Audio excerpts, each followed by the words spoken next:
आपण पाहूया पिठोरी अमावस्येची कहाणी। आटपाट नगर होते, तेथे एक गरीब ब्राह्मण राहत होता। त्याच्या घरी श्रावणातल्या अमावस्येच्या दिवशी बापाचे श्राद्ध असे।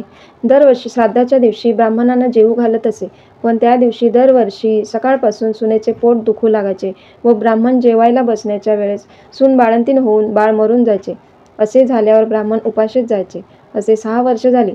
7व्या वर्षी तेच झाले। ब्राह्मणाला राग येऊन त्याने मेलेले बाळ तिच्या ओटीत घालून तिला हाकलून दिले। पुढे जाता जाता ती एका अरण्यात गेली। तिथे तिला झोटिंगाची बायको भेटली। झोटिंगाची बायको म्हणाली, तू एवढ्या मोठ्या अरण्यात काय करते? तू घरी जा। तेव्हा ब्राह्मणाच्या सुनेने तिला सगळी हकीकत सांगितली।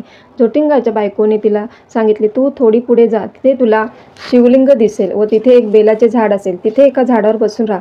रात्री तिथे नागकन्या, देवकन्या, 7 असरा बरोबर येऊन पूजा करतील। पूजा झाल्यानंतर खीरपुरीचा नैवेद्य दाखवतील आणि अतिथी कोण आहे असं विचारतील आणि असे विचारल्यावर मी आहे म्हणून म्हण, त्या तुला पाहतील। कोण कोणाची म्हणून चौकशी करतील, तू त्यांना सर्व हकीकत सांग।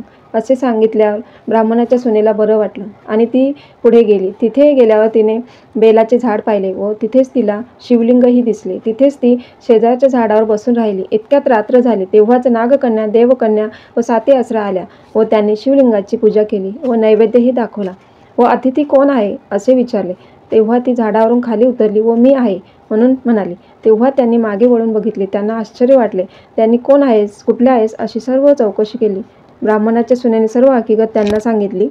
नागकन्या व देवकन्यांनी तिच्या मुलांची चौकशी केली। तेव्हा 7 असरांनी ती दाखवली व तिच्या 7ही मुलांना जिवंत केले व तिच्या हवाली केले। तेव्हा तिला हे व्रत सांगितले।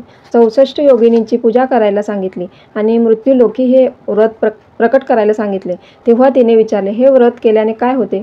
7 असरांनी सांगितले, हे व्रत केल्यावर मुलं बाळ दगावत नाहीत, सुख समाधानात राहतात। तेव्हा ती आपल्या घरी गेली। ब्राह्मणाने तिच्या मुलांसोबत तिला पाहिल्यावर त्याला आनंद झाला।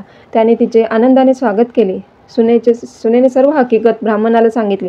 त्यानंतर ती सासरी सुखाने नांदू लागली। पिठोरी अमावस्येला वंशवृद्धीसाठी ही पूजा केली जाते, म्हणूनच याला मातृदिन असेही म्हणतात। म्हणून पिठोरी अमावस्येची पूजा जरूर करावी।